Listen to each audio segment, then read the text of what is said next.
Mesdames et messieurs, nous ouvrons à présent notre chapitre consacré essentiellement à l'économie et aux finances à travers notre rubrique Focus Hebdo.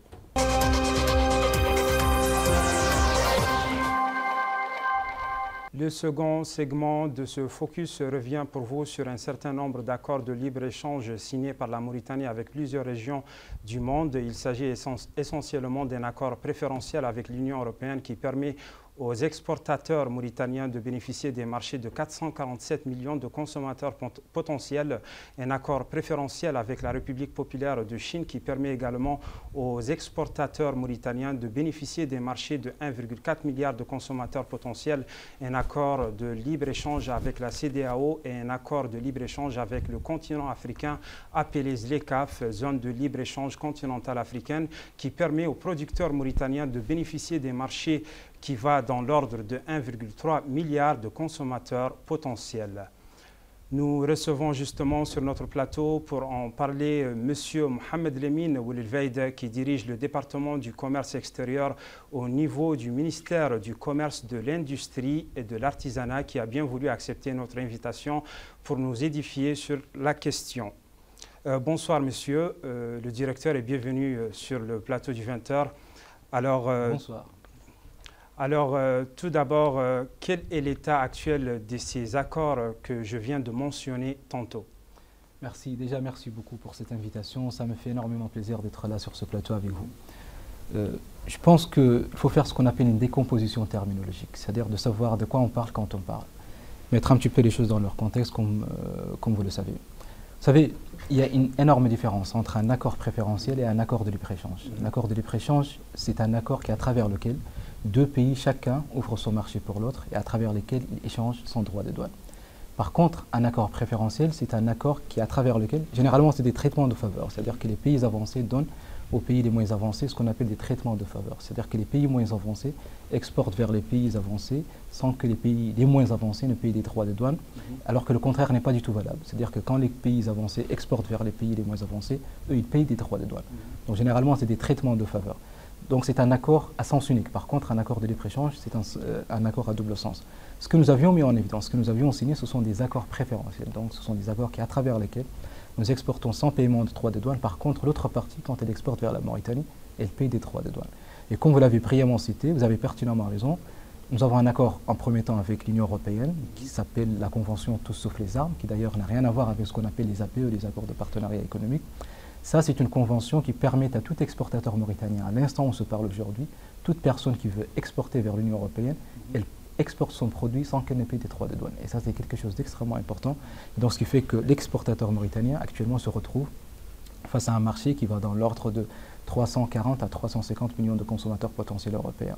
Et justement, pour accompagner la mise en place de cet accord que nous avions signé, nous avions mis en place au niveau du ministère du Commerce et particulièrement au niveau de la direction du commerce extérieur, un mécanisme en fait de digitalisation des procédures. Donc vous n'êtes plus obligé d'aller se déplacer, prendre des papiers.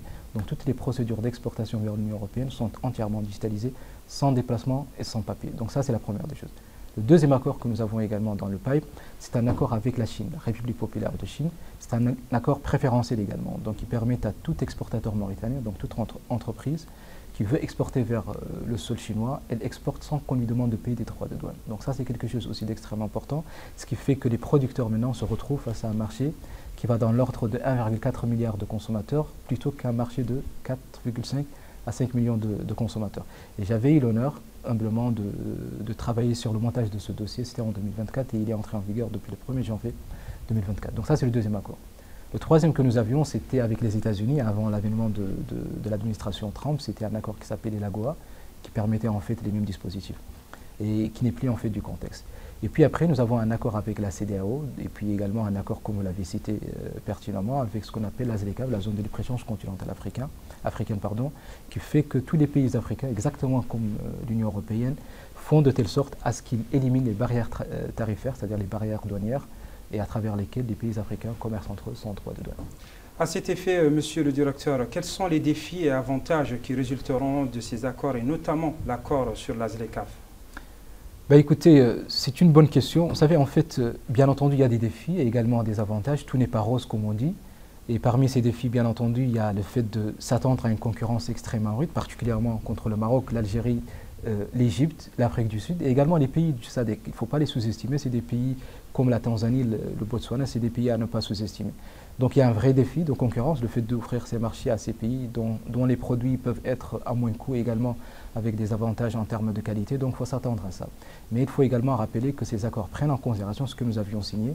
Nous avions toujours mentionné le fait qu'il y ait des clauses, ce qu'on appelle les mécanismes de sauvegarde ou les clauses de défense, qui fait de telle sorte à ce que quand nous sentons que notre marché il est en face d'une invasion, ce qu'on appelle le dumping, de produits en fait étrangers, donc qui inondent le marché national et qui font de telle sorte à ce que l'industrie locale n'arrive plus à compétir en face de ces produits-là.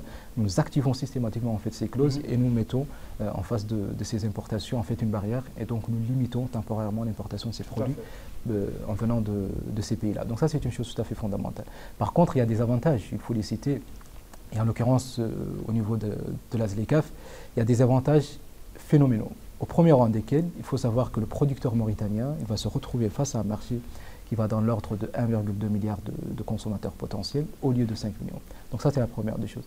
La deuxième des choses, il faut savoir également que la Mauritanie, dans cet accord-là, va jouer le rôle d'une plaque tournante extrêmement déterminante. Comme on le sait, le premier fournisseur en fait, africain pour le marché africain, c'est le Maroc. Et donc, tous les produits marocains qui vont aller vers l'Afrique, et particulièrement l'Afrique de l'Ouest, vont passer indéniablement par la Mauritanie. Donc la Mauritanie va jouer le rôle d'une plaque tournante entre le Nord et également l'Afrique de l'Ouest. Donc ça, c'est la première des choses. Et également, ça va créer ce qu'on appelle des activités tertiaires. Donc les camions qui vont passer par la Mauritanie, ils seront obligés de s'arrêter pour se reposer, pour se nourrir, et également pour s'alimenter en carburant. Donc ça va créer des petits hôtels, des stations de pompage, donc systématiquement créer des activités tertiaires qui vont être en tout cas importantes pour l'appareil productif de l'État. Ça, c'est la première des choses. Et puis la deuxième des choses, vous n'êtes pas sans savoir qu'il y a un projet de gazoduc entre le Nigeria et le Maroc. C'est un pipeline à travers lequel le Nigeria va exporter des molécules de gaz jusqu'au Maroc. Et comme vous le savez, le Nigeria a du gaz, le Maroc a du phosphate. Gaz et phosphate, quand vous les combinez, vous créez des engrais. Et donc ce projet ou ce pipeline va passer par 13 pays, à travers lesquels il y a la Mauritanie. Et donc systématiquement, il va y avoir des rentes financières annuelles et également des projets d'électrification. Donc ça, c'est également quelque chose d'extrêmement important à prendre en considération. Avez-vous un dernier mot à ajouter, surtout concernant la pérennisation ou la viabilisation de ces accords dans la conjoncture économique actuelle qui est assez instable?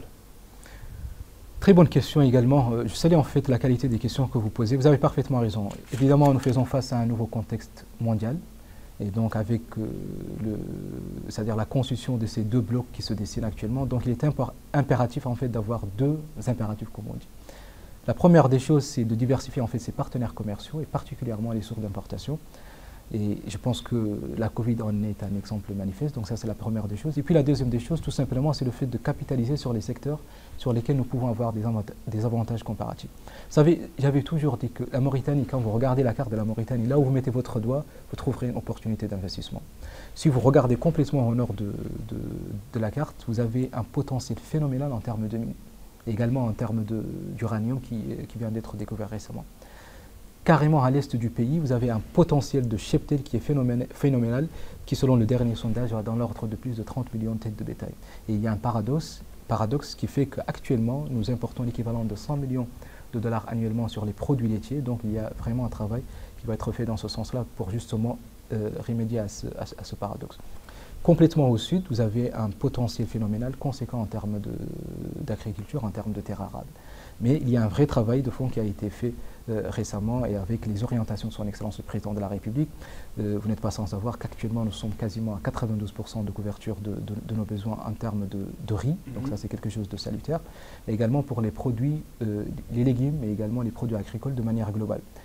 Nous sommes quasiment à 40-50% de taux de couverture et vous n'êtes pas également sans savoir que depuis le 15 février, les droits de douane sur les importations de ces produits agricoles ont grimpé de flèche à 181%. Donc les droits de douane ont augmenté de 181% sur les produits agricoles que nous importons et en même temps nous ne ressentons absolument aucun impact sur les prix. Donc ce qui veut dire que la production locale couvre carrément en fait les besoins du pays. Et également, comme je le dis toujours, à l'ouest, il y a un potentiel phénoménal en termes de produits halieutiques. Et même au centre, il y a un potentiel touristique qui peut également être important dans l'appareil productif de l'État. Merci, monsieur le directeur, pour votre disponibilité. Mesdames et messieurs, je vous rappelle que nous recevions sur le plateau de votre 20h monsieur Mohamed Lemine Oulil-Veid, qui dirige le département du commerce extérieur au niveau du ministère du Commerce, de l'Industrie et de l'Artisanat et qui nous a entretenus sur un certain nombre d'accords de libre-échange que notre pays a signés avec plusieurs régions du monde.